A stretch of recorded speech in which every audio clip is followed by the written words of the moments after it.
Forces in Uganda have named senior military commanders, including Ugandan President's son Muhooozi named in ICC complaint over abductions and abuse.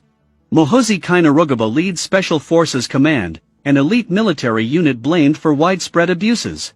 Lawyers acting for the victims of a wave of abductions and torture by security forces in Uganda have named senior military commanders, including the president's son, in a complaint to the International Criminal Court. Prosecutors at the ICC are already reviewing an earlier submission from the opposition politician Robert Kyagulanyi, the former reggae singer known as Bobby Wine, describing widespread human rights abuses before presidential polls held in January.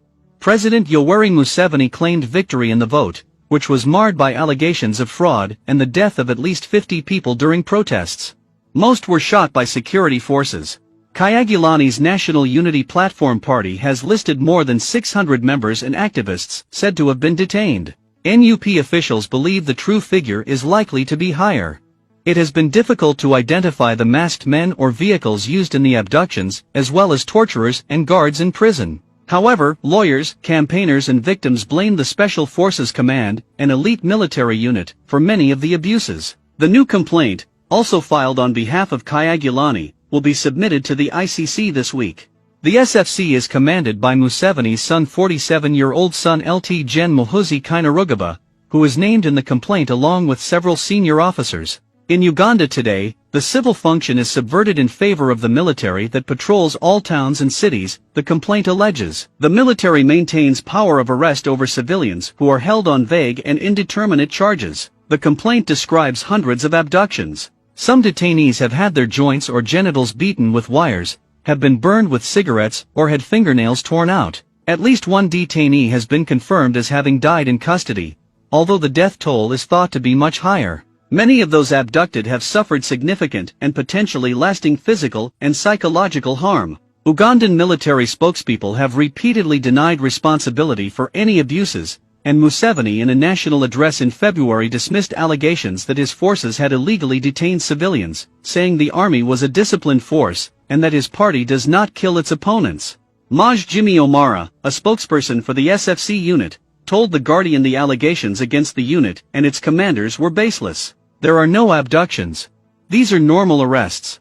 Operations here are managed and controlled by the police force, so I don't see where the SFC would be involved, he said. However, in a letter dated February 23 that was sent to the Monitor newspaper, Museveni stated that the SFC had held more than 50 civilians without charge since November. Those held have been with SFC, helping them to expose the whole criminal scheme of elements of the opposition plus their local parasite and foreign backers, Museveni said.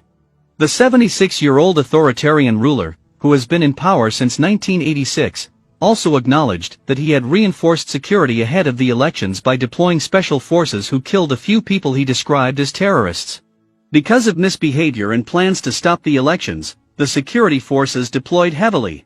In the case of Kampala, we brought in a commando unit that had been exemplary in Somalia. They killed a few terrorists who were here, he said. On March 4 the Minister for Internal Affairs, Gen G. Jodongo, told the parliament that 177 people were in detention on military charges and in military custody. The allegations will draw attention to the long-standing relationship between the military and Western powers, which have seen Uganda as a loyal ally in a volatile region. The Special Forces Command was set up in 2011 and trained in 2014 and 2015 by U.S. Navy SEALs. Muhooozi was its commander at this time.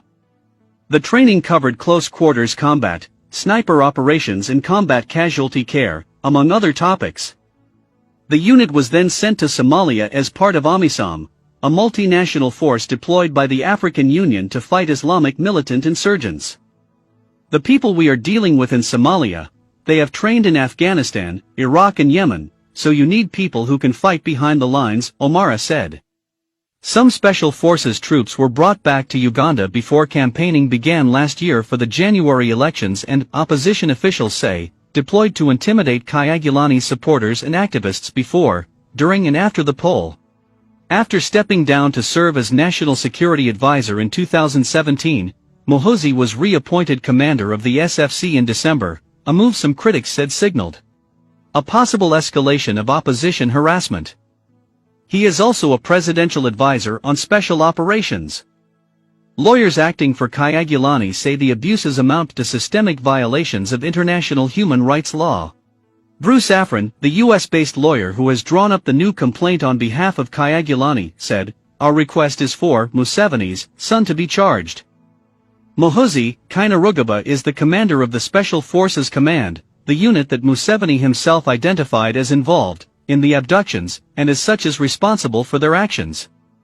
He can't just hide under the principle he was carrying out an order.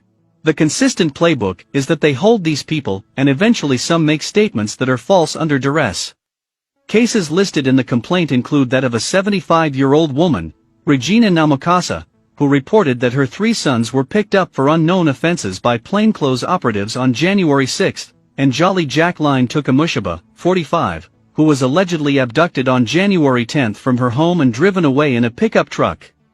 According to her daughter, Tukamushaba had put up Kyagulanyi campaign posters inside their house, and was working at a local non-governmental organization. The family reported the matter to police, who said they had no information on her whereabouts. In another case, Ronald Segawa, 22, was found left for dead at a mortuary in Malego in January but rescued by staff. His condition and injuries suggested he had been starved and electrocuted, and had had his nails removed and fingers broken, with one snapped off at a joint. The U.S. provides almost $1 billion annually in development and security assistance to Uganda, and officials say Washington plays a key role in supporting the professionalization of the military. In 2018, U.S. officials said the U.S. Embassy in Kampala had not worked with the SFC since early 2016 because of human rights concerns. This month the Secretary of State, Antony Blinken, announced that visa restrictions would be imposed on those responsible for recent human rights abuses.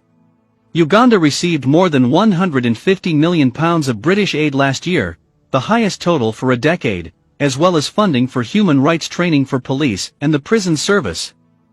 The British government has said that though its armed forces continued to provide assistance to Uganda's military, none had been given to the SFC. The U.S. has provided significant support for AMISOM, and special forces and other units have worked closely with Ugandan and other troops. The Ugandans provide the largest contingent in the multinational force, with 6,000 troops stationed in Somalia.